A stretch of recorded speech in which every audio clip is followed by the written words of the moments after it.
going to invite Mr. Audrey Rabogo, who is responsible for creating that listening. Is our link between government and the private sector. Audrey, just come and walk us through what is that listening and how are you facilitating that program in the context of the region? Thank you. Thank you very much, Stephen. It's coming to lunchtime. The bandwidth for listening is limited. And I just want to ask you to do something. If you don't mind, I know Stephen asked you to stand. Can you just stand for 2 seconds again? And when you stand, I just want to see your cell phone facing me. Just put up your cell phone. You have very nice gadgets in your hands. Great. Just hold it, so I can see. Okay. So just turn it to look at you. The cell phone, right? And as you sit down, I just want you to place it upside down and don't look at it for 10 minutes. Where I'm standing, I can see many, many things. So just let it look down so that you can listen for a short time. If you give institutional change and growth attention, you will have very good competitive institutions. So we haven't given significant attention to trade as Africa. We've taken it lightly, and partly we are where we are because of that limited attention. And so I do a lot of thinking after midnight. I get some thinking time. So last night I was reflecting, why is it the public sector in many of our countries, and speaking for Uganda particularly, we don't take trade and specifically export seriously? And something came to my mind, so I just want you to have a piece, I think, in images. So I want you to think of a white board in your office. The whiteboard we write on, not the flip chart. So that whiteboard, sometimes when you use markers, there are those that stick for a long time. And you can use all sorts of spirits to erase them, but you see the residues much, much longer. And so I kept thinking there's a residue in our thinking, in our society, that probably comes from the way we are structured as countries. And the residue comes from the history of colonialism. That we focus and give more attention to politics, to borders, to immigration, and less attention to the things that build nations. And trade and export is just simply one of the best tools you can use to build countries, and we have seen it for many countries in the last 60 years. So residues take very long to be removed, to be erased. And therefore, the work I do is like a culture war, because culture is cellular. Culture is very personal. Culture speaks about mandate instead of objective. Culture speaks about title and position and less results. And so therefore I'm embarrassed when they say senior presidential that, chairman that. I say, shut up. I don't think of titles because they stand in the way for many Africans instead of dealing with what really matters for a country with 70% young people, graduating 1 million kids, employing only 150,000. You don't sleep when you think of those things. And those numbers are across Africa. And so therefore, this intersection means that you have to be very intentional on the things you surface in order to help businesses and help government sell, trade, export better. Because the things we don't surface become cellulite. They don't change, they are hidden. You don't see them. When you surface them, you make reforms for companies, you make reforms for governments, you deliver efficient, functioning, modern systems that guarantee that young people can feel proud when they start a business. When you pack all these lessons, and you know, government side and private sector side, you want to be remembered at the end. Some things are not for your lifetime. Some things you do them, another person will take over. So there are 4 things we are surfacing, and I just want you to pick your pens and list these things, because I have some people in the room who work with me to follow through on these things.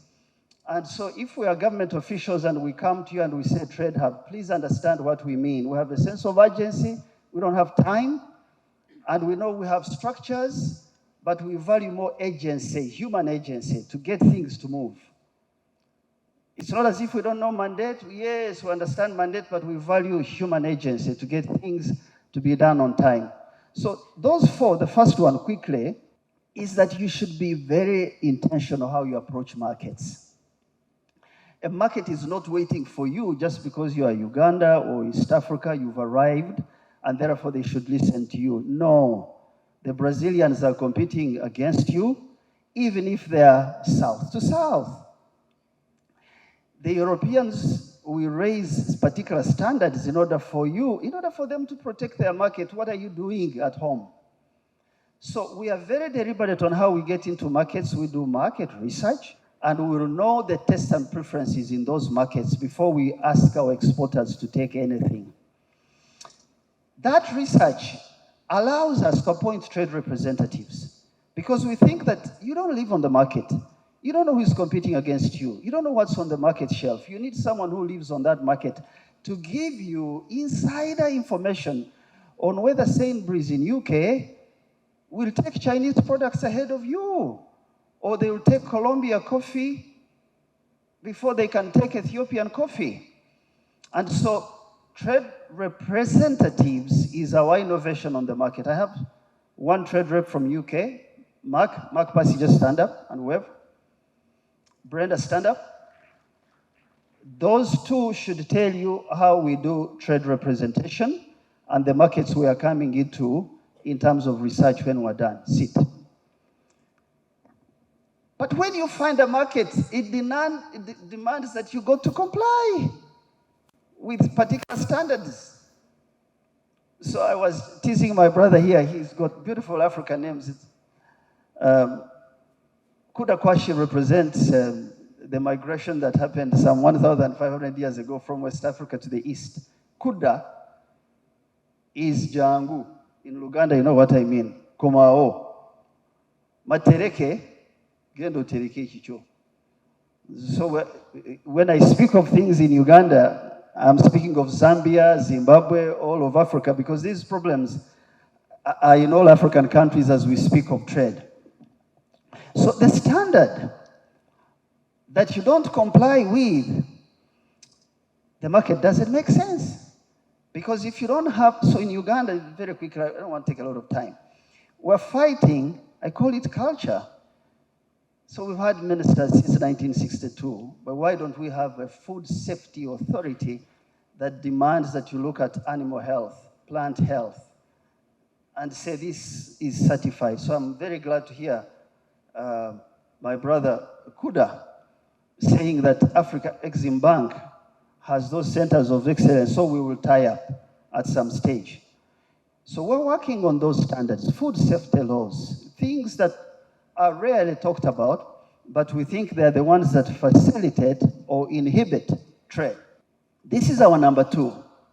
It's a long marathon, but we will get there. So last December, we commissioned a survey, which will lead into setting up the Uganda Food and Agriculture Authority to look at chemicals, veterinary medicines, plant health, food safety, the fish on the roads, all these things, so that we really have one place like a foods ombudsman who you can go to and say this is certified and it works. The third thing we are doing as an intervention is exports and trade must have infrastructure that supports it. So you must have labs that function, that speak to other labs in the markets. You must have airports and aerodromes and places and ships. And so it's a whole wild world. So we are taking a few, like aerodromes, make sure that this small aerodrome in Karamoja is done so that people can land directly from India or from wherever they are coming from. Have some, standards at Entebbe Airport in terms of food sanitary standards, phytosanitary standards, so that lab costs you less as an exporter instead of taking a sample out of the country before you can export and add costs. So that infrastructure is a whole lot. It's in the air, on the water, on the road. It's a lifetime to get it done. Then finally, the fourth reform we're focusing on, again, I'm happy to hear Afreximbank. I think we need to tie up. There's a bit of disjointedness. When I hear Kuda say, you have not signed, why have we not signed? We have Ministry of Trade, we have Agriculture. If things don't work, we want to get them done because we don't have time. So the fourth thing we're doing is export credit for exporters. Can I take your invoice, your order from Turkey that says X amount of grain? Can I underwrite it for 90 days or 180 days? Can you return this money with very small management fee?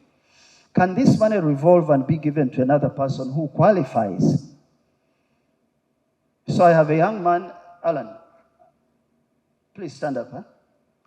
I have a young man who used to work for JP Morgan Chase with his team. They are writing compliance measures. We will come to you so that when we build this standard on how you access this fund, we can take it to the market and raise more money to this.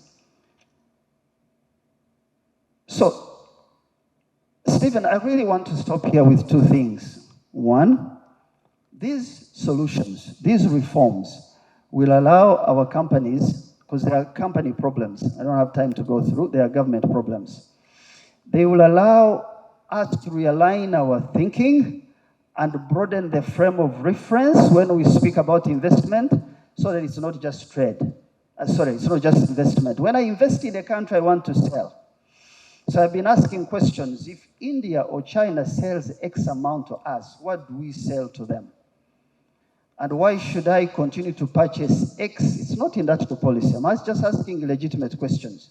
How do I strengthen the productive capabilities of my people of the region if I don't discuss these invoices, these imports, and only just speak about them in as far as just cargo is concerned? So if I buy something from India, I want to sell to India. I want to have a trade hub in India. I want the Indian standard, so that it's a mutual recognition of the wealth that should be generated for our children to live and flourish in these countries. So we are aiming at $6 billion in 5 years. That's our target. We think there should be a deadline and a target, and that target is on 13 products. I don't have time to go through them. I think there was a video that ran. Each of those, we studied it to a granular level. We know how much gap we feel and how much we can make on the market. And what needs to go in as incentives to ensure that we can export that product. But $6 billion is what Bill Gates gives away every year in charity. It's a small amount of money, but it's a lot of money for Uganda. It doubles our exports. So you have to pull in all the institutions in the private and public sector and be very methodical on how you achieve this. But we think in 2062, when Uganda makes 100 years, our target is $100 billion worth of exports. People who will not be there, that's fine.